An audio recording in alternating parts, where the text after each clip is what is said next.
Hi friends, welcome to Nellai food court. இன்றைக்கி நம்ம சேனலில் ஜீரண சக்தி அதிகரிக்கக்கூடிய இஞ்சி கறி எப்படி செய்கிறதுன்னு தான் பார்க்க போகிறோம். இது ஹெல்த்தியானது மட்டும் இல்லை, டேஸ்டியான ரெசிபியும் கூட. இப்போ நம்ம இதுக்கு தேவையான இன்க்ரீடியன்ட்ஸ் என்னலான்னு பார்க்கலாம். 350 கிராம் இஞ்சியை இந்த மாதிரி சின்னதாக நறுக்கி எடுத்து வச்சுக்கோங்க. 10லேருந்து 15 சின்ன வெங்காயத்தையும் சின்னதாக நறுக்கி எடுத்து வச்சுக்கோங்க. அது கூடவே ஒரு சின்ன எலுமிச்சம்பழம் அளவு புளியை ஊற வச்சு எடுத்துக்கோங்க. 2 பச்சை மிளகா சின்னதாக நறுக்கி எடுத்து வச்சுக்கோங்க. தாளிக்கிறதுக்கு தேவையான கருவேப்பிலையும் எடுத்துக்கோங்க. 4லேருந்து 5 டீஸ்பூன் கருப்பட்டியை சீவி எடுத்துக்கோங்க. இப்போ நம்ம இது செய்ய ஆரம்பிக்கலாம். 6 டீஸ்பூன் அளவு நல்லெண்ணெய் சூட் பண்ணி எடுத்துக்கோங்க. இந்த நல்லெண்ணெயில் நம்ம நறுக்கி வச்சுருக்கிற இஞ்சியை ஆட் பண்ணிக்கோங்க.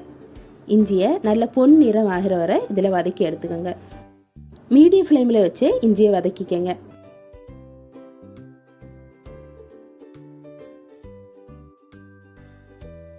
இப்போ நம்ம இஞ்சியை நல்ல பொன்னிறமாகிற வரை வதக்கியாச்சு. இதை நம்ம எடுத்து மாற்றி வச்சுக்கலாம். இது ஆறுனதுக்கப்புறமா பொடி பண்ணி எடுத்துக்கோங்க. ரொம்ப நைஸாக பொடிக்க வேண்டாம். இப்போ அந்த எண்ணெயிலேயே தாளிக்கிறதுக்கு தேவையான கடுகு ஆட் பண்ணிக்கோங்க. கடுகு வெடித்ததும் நம்ம நறுக்கி வச்சுருக்கிற சின்ன வெங்காயத்தை இதில் ஆட் பண்ணிக்கோங்க. இந்த சின்ன வெங்காயம் ஓரளவுக்கு வசங்கினதும் நம்ம தாளிக்கிறதுக்கு எடுத்து வச்சுருந்த கருவேப்பிலையை இதில் ஆட் பண்ணிக்கோங்க. கருவேப்பிலையை சேர்த்து நல்லா வதக்கி விட்டுக்கோங்க. இது கூடவே 2 வத்தல் ஆட் பண்ணிக்கோங்க. இப்போ நம்ம நறுக்கி வச்சுருக்கிற பச்சை மிளகாவை இதில் ஆட் பண்ணிக்கலாம். சின்ன வெங்காயம் நல்ல பொன்னிறமாகிற வரை வதக்கி எடுத்துக்கோங்க. இப்போ நம்ம தேவையான அளவு மசாலா பவுடர் ஆட் பண்ணிக்கலாம். 1/2 டீஸ்பூன் மஞ்சள் தூள் ஆட் பண்ணிக்கோங்க. 1 டீஸ்பூன் அளவு சில்லி பவுடர் ஆட் பண்ணிக்கோங்க. இப்போ இதெல்லாம் சேர்த்து நல்லா வதக்கி விட்டதுக்கு அப்புறமா எடுத்து வச்சிருக்கிற புளிக்கரைசலை இதில் ஆட் பண்ணிக்கோங்க. இப்போ இதில் காயப்பொடி ஒரு 1/2 டீஸ்பூன் அளவு ஆட் பண்ணிக்கோங்க. 1 டீஸ்பூன் அளவு வெந்தய பவுடர் ஆட் பண்ணிக்கோங்க. இப்போ நல்ல புளிக்கரைசல் கொதி வந்துட்டு இதில் நம்ம எடுத்து வச்சிருக்கிற கருப்பட்டியை ஆட் பண்ணிக்கோங்க.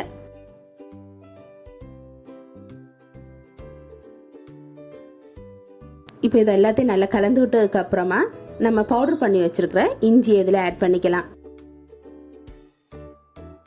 இப்போ இஞ்சி ஆட் பண்ணதுக்கு அப்புறமா தேவையான அளவு உப்பு சேர்த்துக்கங்க. உப்பு சேர்த்ததுக்கு அப்புறமா இதை மூடி வச்சு ஒரு 10லேருந்து 15 நிமிஷம் சிம்மில் வச்சு வேக வைங்க. அப்புறம் இதில் இருக்கிற நல்ல எண்ணெய் எல்லாம் திரண்டு வர்ற வரை இது ஒரு 10 நிமிஷம் வேக வைங்க. நம்ம இஞ்சி கறி ரெடி ஆச்சான்னு பார்ப்போம். எண்ணெயெல்லாம் நல்லா திரண்டு வந்திருக்கு. நம்ம இஞ்சி கறி சூப்பராக ரெடி ஆயிடுச்சு.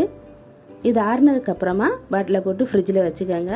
2 வாரத்துக்கு இது கெடாமலே இருக்கும். வெளியே வச்சுருந்தா கூட 1 வாரத்துக்கெல்லாம் கெடாமல் தான் இருக்கும்.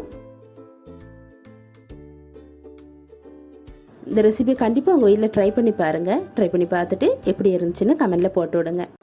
இந்த வீடியோ உங்களுக்கு பிடிச்சிருந்துச்சுன்னா லைக் பண்ணுங்கள், ஷேர் பண்ணுங்கள், கமெண்ட் பண்ணுங்கள். மறக்காமல் நெல்லை ஃபுட் கோர்ட்டுக்கு சப்ஸ்கிரைப் பண்ணிவிடுங்க. தேங்க்ஸ் ஃபார் வாட்சிங்.